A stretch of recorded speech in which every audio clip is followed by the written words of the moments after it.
falava aqui, os jovens cantaram, o não confirmou. Eu entendi que é isso que o Senhor tem para o nosso coração nessa manhã. Vamos ler? Verso 15. Se vocês me amam, obedecerão os meus mandamentos. Eu pedirei ao Pai e Ele lhes dará outro conselheiro para estar com vocês para sempre. O Espírito da verdade. O mundo não pode recebê-lo, porque não vê nem conhece. Mas vocês o conhecem, pois Ele vive com vocês e estará com vocês e em vocês. Não os deixarei órfãos, voltarei para vocês. Dentro de pouco tempo, o mundo não me verá, mas vocês, porém, me verão, porque eu vivo, e vocês também viverão. Você pode tomar um assento? Fazemos agradecimentos ao apóstolo Marcelo, fiz o convite para estarmos aqui, trazendo um abraço também do bispo Jacó, que está meio balangado da saúde, né? Às vezes eu olho para ele, até brinco com ele assim, a idade chegou, né? Está velhinho. Que a gente que acompanha todo dia, né? A gente vê a pessoa parando de fazer o que ela fazia antes. Meu pai realmente está mais devagar, até com compras de mercado, ele não sai mais tanto para o mercado. E no mercado todo dia, porque lá a gente não tem o costume de fazer do mês, e agora ele já está mais devagar e tal, aí pede o Isaac, pede a mim. Mas Deus é bom, está sustentando lá o meu velhinho. Para quem não sabe, né? O coração do nosso bispo, só 38% do coração dele funciona. Então, um milagre, ele está vivo hoje, é um milagre, nós sermos liderados por ele, é uma bênção de Deus para nós. Hoje o pastor Marcelo estava falando aqui sobre salvação. O batismo nada mais é do que a profissão de fé pública, do que você acredita, do que eu acredito, do que o pastor acredita. E é uma ordem. É o que o texto começa dizendo aqui, estou ordenando vocês, agora vocês precisam obedecer. Algumas traduções vão dizer que o Senhor está subindo e está deixando o Consolador para nós. Nessa tradução aqui diz do conselheiro. Na nova tradução na linguagem de hoje diz do auxiliador. E a partir disso a gente vai começar a caminhar.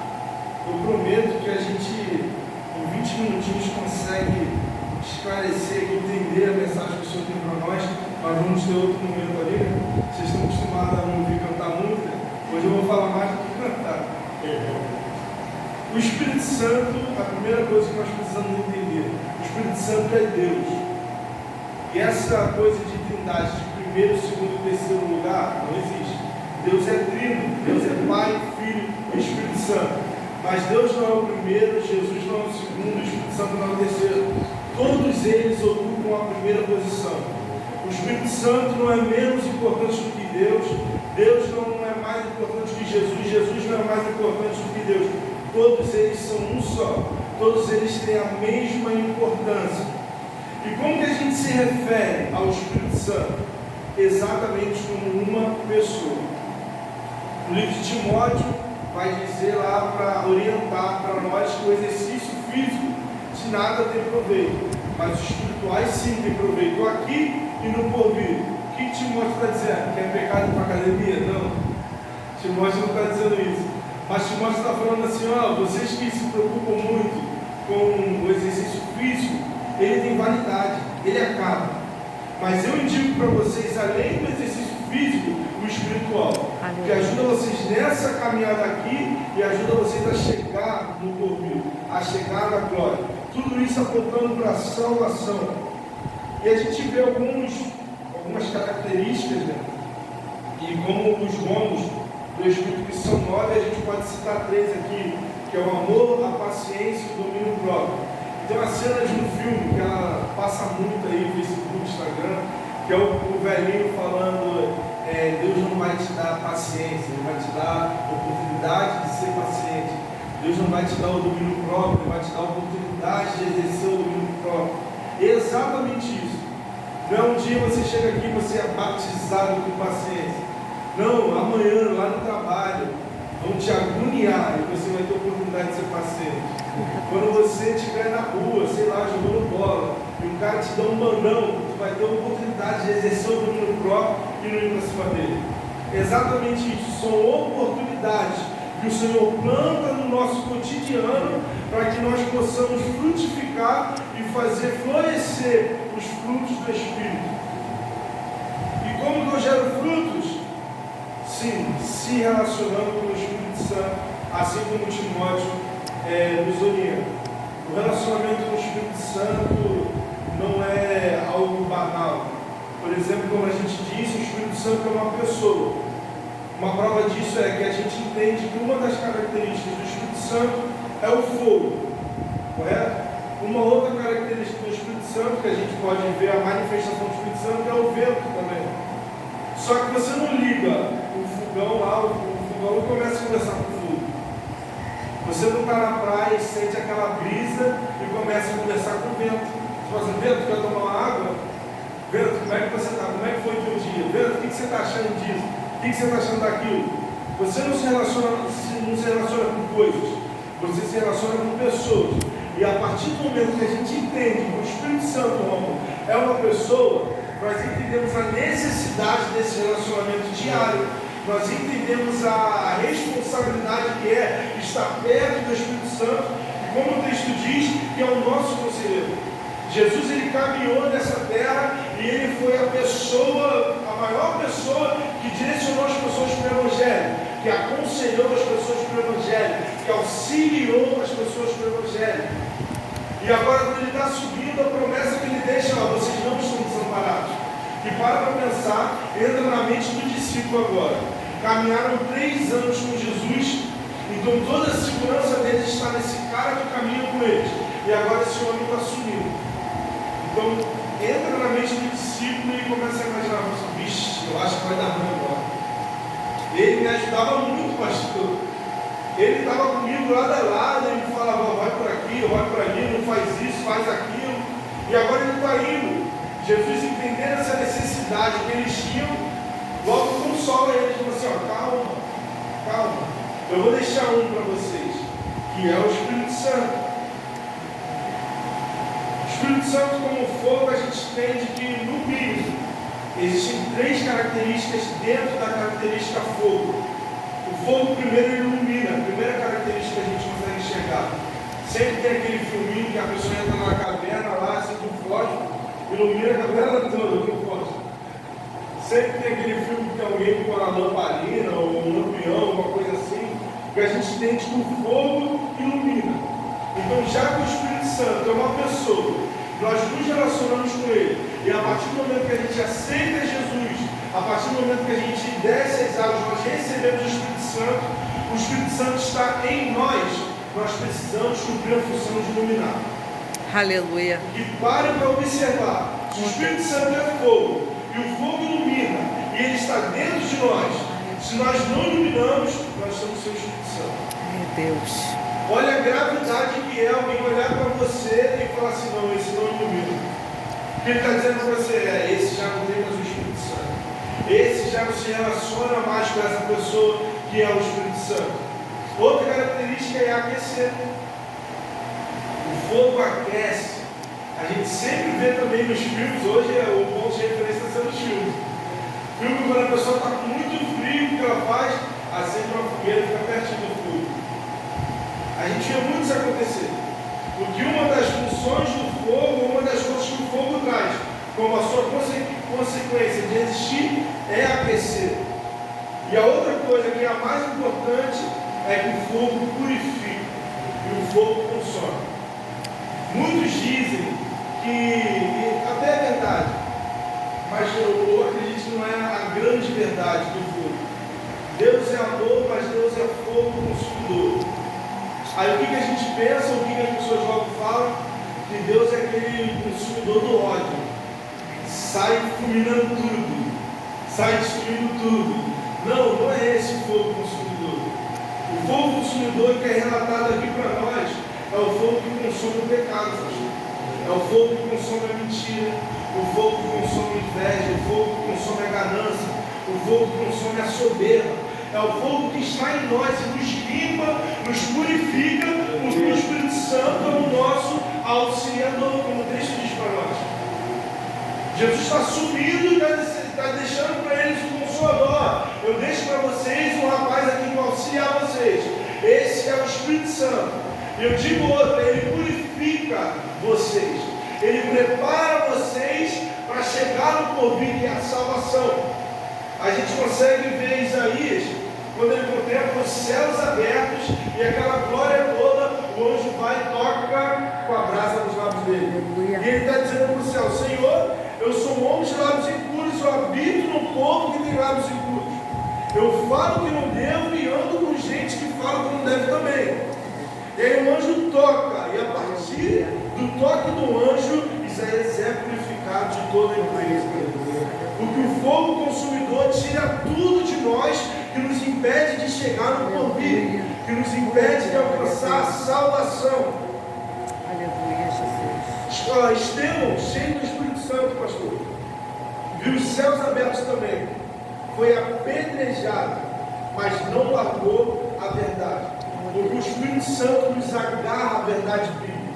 O relacionamento do Espírito Santo nos agarra às Escrituras sagradas. Entra na mente de Estevão e se imagina você agora ali na calçada falando: Jesus é bom, e aparece 5 caras com a pedra na mão para te tacar. Aí tu pensa lá no que? Vixe, estou brincando, Jesus não é bom.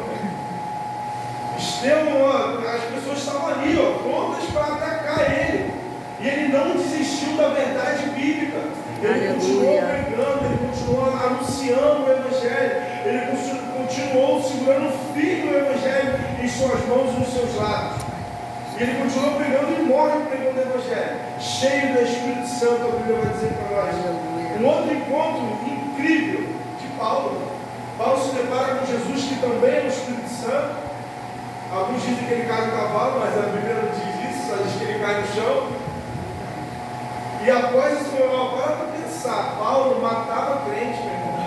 Paulo perseguia os crentes, Paulo não gostava dessa verdade bíblica aqui que era pregada, ele era contra isso. E após ele ter um encontro com essa luz, com o Espírito Santo, ele é purificado e ele muda totalmente a sua direção. Quando a gente fala de conversão, quando uma pessoa aceita Jesus, às vezes a pessoa não entende o que de fato é conversão. Conversão, a própria palavra já diz. Conversão é você estar indo para lá e você mudar totalmente a sua direção. Aleluia. Conversão é você estar indo para trás e do nada você consegue ir para frente. Conversão é você estar indo para a direita e do nada você ir para a esquerda. Porque isso sim é mudar a direção. Paulo estava indo para um lado que ele matava crente. E após o encontro com o Espírito Santo, após ele ser purificado de todo esse ódio, essa maldade que tinha nele, ele muda totalmente de direção e começa a multiplicar o número de cristãos. O homem virou um dos maiores missionários de todos os tempos. A Ásia toda ali passeou pregando o Evangelho. Pedro também, após uma escola que Pedro passa, nos Evangelhos, Pedro, o homem que anda sobre as águas e também afunda. Pedro, o homem que corta a orelha lá do soldado. Pedro, aquele cara que fala que vai seguir Jesus e depois volta a pescar. Pedro passa por toda essa escola e no final de tudo, Jesus vira para ele e fala assim: tu me amas? Sim, eu te amo. Tu me amas, Senhor? Tu sabes que eu te amo. Tu me amas? Sim, Senhor, eu te amo. Então apacenta minhas ovelhas. Aleluia. Aí Pedro, em Atos 2, no primeiro episódio, os discípulos são cheios, todos são cheios do Espírito Santo que estão na casa. Pedro se levanta. Todos se levantam junto com Pedro. Pedro começa a pregar e 3 mil almas se convertem. Após o quê? Após ser cheios do Espírito Santo. Jesus foi, mas ele deixou para nós o Espírito Santo. Aleluia. Jesus subiu. Aquele que ajudava a galera que está aqui, aquele que me ajudava, aquele que te ajudava, aí para o céu ele foi, mas ele deixou o auxiliador, ele deixou o conselheiro, ele deixou aquele que está no seu coração, que está no meu coração, que está na sua mente, que está na minha mente, que quando a gente faz alguma coisa de errado, ele logo nos acusa. Ele logo fala assim: não era isso aí que era para você fazer, não é esse caminho que é para você criar, não é essa direção que você tem que ir, porque ele está em nós, nos direcionando para a salvação, nos direcionando para o céu, nos direcionando para morar com Cristo Jesus. Aleluia. E a gente vai encerrar falando aqui do casamento judaico, pastor. Samuel ensinou para a gente ir lá e uma vez eu pesquisando descobri algo a mais do casamento judaico. O noivo, ele conhece a noiva, ou ele, melhor, escolhe a noiva, que lá no esse negócio de conhecer. Aquela ali, já era. E ele escolhe e ele vai embora.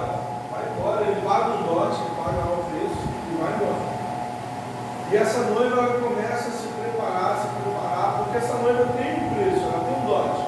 E o pai da noiva, né, que é o dono da noiva, ele dá esse preço e o noivo, já que ele quer muito, já que ele quer mais do que tudo casar, ele vai lá e paga. Só que depois que ele vai embora, ele não só vai embora, ele faz uma coisa. Quando eu descobri isso, a gente começa a ficar até meio assustado com o Evangelho, com Jesus.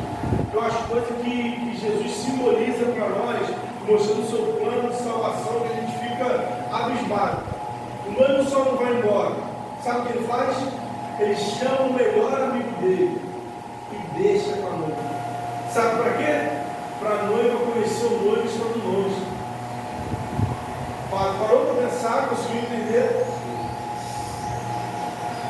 O noivo, ele quer muito essa noiva, ele foi lá e pagou um preço.